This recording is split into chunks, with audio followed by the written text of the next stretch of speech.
2 years ago, George W. Bush said, "The true history of my administration will be written 50 years from now." Then he sat down to write his history of his administration. So you can now buy this for $35. Or wait 50 years. That history is not ready to judge you yet, right? History's judgment may have to wait, but which president will make it into the history books? President Bush today? I gave it my all. He is a good guy. Or the politician who campaigned as a uniter and then divided America? There's a disconnect between George W. Bush, the president, and George W. Bush, the person. Against science, against the environment, and against equal rights. Everything from 9/11 and Hurricane Katrina. You've led tens of thousands of people into war and to their deaths. An administration that used the military for a political backdrop. You stood on the deck of that aircraft. Major combat operations in Iraq have ended. Mission accomplished. No question it's a mistake. And defended torture. Why is waterboarding legal, in your opinion? Because the lawyer said it was legal. It's outrageous, though not surprising. Now short on apology. Mika, a lot of the headlines this morning out of this interview are that President Bush fesses up to mistakes. Actually, if you watch the interview, he didn't. And apologizing would basically say the decision was a wrong decision, and I don't believe it was a wrong decision. Even when the mistakes are obvious. I should have landed. The problem is that when the president lands, resources are taken off the task at hand. Kanye West went on the Katrina relief program and said George Bush doesn't care about black people. Can you see how the perception would be that you were racist? No, I can see how. No, you don't call a man a racist. I'm confident my heart is right. The new history of George W. Bush. I hope I'm a judge of success. Decisions he made for quite some time. The decision to go to war, the decision to torture, the decision to watch New Orleans as it drowned. But in our number 2 story, never one for much introspection, former President George Bush hopes all of his decisions will influence your decision now to buy his book. His memoir, Decision Points, is now officially out. As we hear more from his interview with Matt Lauer, and now today a sit-down with Oprah Winfrey. First, Mr. Bush defending his decision to continue reading My Pet Goat with school children after learning the country was under attack on 9/11. Yeah, well, I'm not going to debate the critics as to whether or not I was in shock or not. I wasn't, and they can read the book and they can draw their own conclusion. And following 9/11, Mr. Bush not apologizing for his decision to go to war with Iraq, partly because he's still trying to link Saddam Hussein to weapons of mass destruction. We wouldn't have gone to war had there not been a case for weapons of mass destruction. Well, he was a threat. The interesting thing that happened after he was removed is they sent, we had a team of inspectors go in who reported that he was equally dangerous. We may not have found the vials, but he had the capacity to make weapons. Is this before or after he was dead? Mr. Bush also explained his decision to torture. So I said to our team, are the techniques legal? And a legal team says, yes, they are. And I said, use them. Why is waterboarding legal, in your opinion? Because the lawyer said it was legal. It said it did not fall within the Anti-Torture Act. I'm not a lawyer. And but you got to trust the judgment of people around you. You only consult George W. Bush himself on its veracity, even if you don't use outside sources. It is the central issue of his presidency. It is the central decision point, if you will, on the central issue of his presidency, and he gets it wrong in the book. Giantly, hugely, ostentatiously, provenly wrong. Here's the problem. We all know that before we invaded Iraq, Mr. Bush's case for invading Iraq was that there were weapons of mass destruction, right? Right now, Iraq is expanding and improving facilities that were used for the production of biological weapons. Saddam Hussein is harboring terrorists and the instruments of terror, the instruments of mass death and destruction. We cannot wait for the final proof, the smoking gun that could come in the form of a mushroom cloud. Our intelligence officials estimate that Saddam Hussein had the materials to produce as much as 500 tons of sarin, mustard, and VX nerve agent. Intelligence gathered by this and other governments leaves no doubt that the Iraqi regime continues to possess and conceal some of the most lethal weapons ever devised. Except for all the doubt.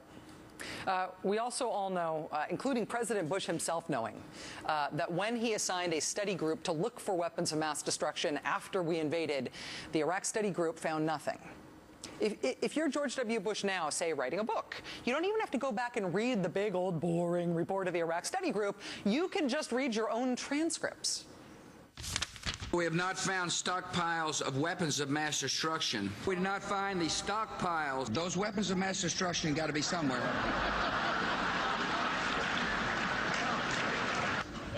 Nope, no weapons over there.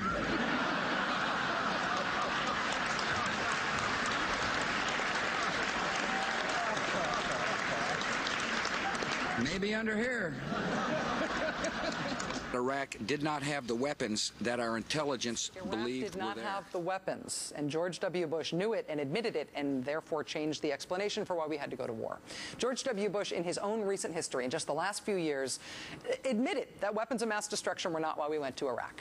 He's admitted it, except in his new book, he regresses, despite admitting it over and over and over again before, despite changing his rationales for the war to account for the fact that he couldn't talk about weapons anymore. And now we're back to weapons again. Now we're back to pre-Iraq war Bush again, saying that removing Saddam from power was the right decision. For all of the difficulties that followed, America is safer without a homicidal dictator, pursuing WMD. Pursuing WMD. Saddam Hussein was not pursuing WMD. We know it. George Bush knows it and admitted it before, but he's back to making that case again in this book now. This is in the book that came out today. That's why George Bush feels good about the Iraq invasion despite everything else that happened. I know he's the past president. I know this is a book tour. I know I'm never going to get to ask him this directly, and I know we're a different country now. But we're a different country now. Are we supposed to fall for this again? From New York, I'm Lawrence O'Donnell. President George W. Bush's book tour for his new memoir, Decision Points, is reopening old wounds, like 9/11, Hurricane Katrina, the financial meltdown, and the time he was drunk at a family dinner and horrified his parents by asking a woman guest what sex was like after 50. And then there was the torture of prisoners at Abu Ghraib in Iraq. American soldiers operating as guards at a prison called Abu Ghraib had terribly mistreated prisoners. Can you just give me your first reaction, your first emotions when you heard the news? Sick to my stomach. Not only had they mistreated prisoners, they had disgraced the U.S. military and stained our good name. You said you felt blindsided. Yeah, because I wasn't aware of the graphic nature of the pictures until later on, and some people in the White House expressed that my view into the newspapers, which then caused Secretary Rumsfeld to come in and offer his resignation. How would you rate that decision to keep Rumsfeld in that position when he offered his resignation? I think it was the right decision to make. Former Brigadier General Janis Karpinski was stationed at Abu Ghraib prison during the torture of prisoners there and has told her side of the story in her book, One Woman's Army, the Commanding General of Abu Ghraib. She joins me now. General Karpinski, what's your reaction to what you just heard? I don't know any other word to use except to say that I was flabbergasted. When I saw portions of the interview on the TV last evening, I couldn't watch it. It was so annoying and obnoxious. It's just infuriating. Is he pretending not to know things about Abu Ghraib that you think he does? Absolutely. Or maybe his ignorance is showing now. Maybe the people that surrounded him, who knew clearly all of the details of Abu Ghraib, didn't share them with him, and he never wanted to hear them. His objective may have been different than theirs. There were people who discussed the policies. He was well aware of the policies. Even in the interviews and in his book, he justifies the technique, especially waterboarding. He minimizes it and says we used it on 3 prisoners. On one of those prisoners... Let's listen to what President Bush... one prisoner was... Let's listen to what President Bush actually said about waterboarding in that interview. I said to our team, are the techniques legal? And a legal team says, yes, they are. And I said, use them. Why is waterboarding legal, in your opinion? Because the lawyer said it was legal. It said it did not fall within the Anti-Torture Act. I'm not a lawyer. But you got to trust the judgment of people around you, and I do. General, you don't have to be a lawyer to know that we have prosecuted people for waterboarding. We've court-martialed people for waterboarding in our history. How could he so easily arrive at the conclusion, listening to one lawyer, that that was not torture? Or a team of lawyers, because he sent them out to find a way to make it legal. And they came back and said, we found a way and it's legal. And because all of them said it was legal, he said, okay, go ahead and use it. 183 times on one of those prisoners.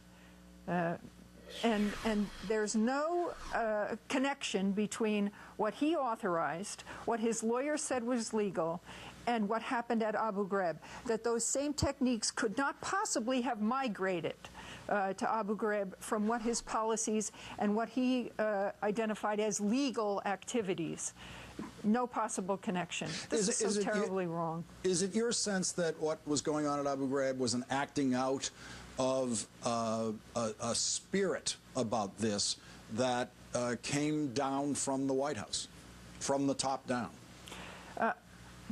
Absolutely. And the person who changed the character of behavior at Abu Ghraib amongst the soldiers was General Miller, who was the commander at Guantanamo Bay, Cuba, was well aware of these policies and had implemented those policies at the direction of Secretary Rumsfeld and Dr. Cambone and people in that same committee. And he came to Iraq. He stayed for a couple of weeks, worked with the military intelligence people, brought contractors that had experience from Guantanamo, and all of the procedures started to change. And that was when they transferred responsibility for Abu Ghraib from my control to the military intelligence commander's control. And you've talked about the tremendous... So all of those... You've talked about the tremendous pressure everyone was under to get actionable intelligence out of the prisoners. Was there too much pressure, so much so that people stopped caring about procedures and how they were doing things? I think they were completely blind to how far they were moving away from what the policies were they had practiced and they adhered to. In 2003, the military intelligence interrogation teams who were following the law were getting very little information from the people that were being brought in. And they were asking them a set of questions that was still following the direction or the real purpose, the stated purpose for being in Iraq, and that was WMD. And their questions were all related to the search for WMD. It all changed when General Miller arrived, and the questions changed, the directions changed. These interrogators were put under additional pressure because the number of interrogations that had to be conducted was 100-fold from what they were conducting in the early part of the aftermath of the Declaration of Mission Accomplishment. The controversy, when it erupted, got so hot in Washington that it prompted Donald Rumsfeld to offer his resignation to President Bush. So should the president have taken it, and should he have taken it because of Abu Ghraib? Absolutely. I mean, but there were several other missteps he made. If you recall, he made the comment about you go to war with the army that you have, not necessarily the army that you want. That was something Donald Rumsfeld and said. Several other... Yes, yes. And he said it in response to a soldier who said, you know, we're not getting the equipment. Some of us don't even have protective vests, and we don't have vehicles that have the armoring on them. We're putting things together over here. Our lives are at stake. And that was his response. You go to war with the army that you have, not necessarily the army that you want. So there were many opportunities, but I think President Bush, I wasn't there. I don't think like President Bush does. But his response in not taking Rumsfeld's resignation, I think, was because he wanted him there to share in the blame for this mess that they found themselves in. Janis Karpinski, former Brigadier General in charge of Abu Ghraib prison in Iraq, thank you very much for your insight tonight. Thank you.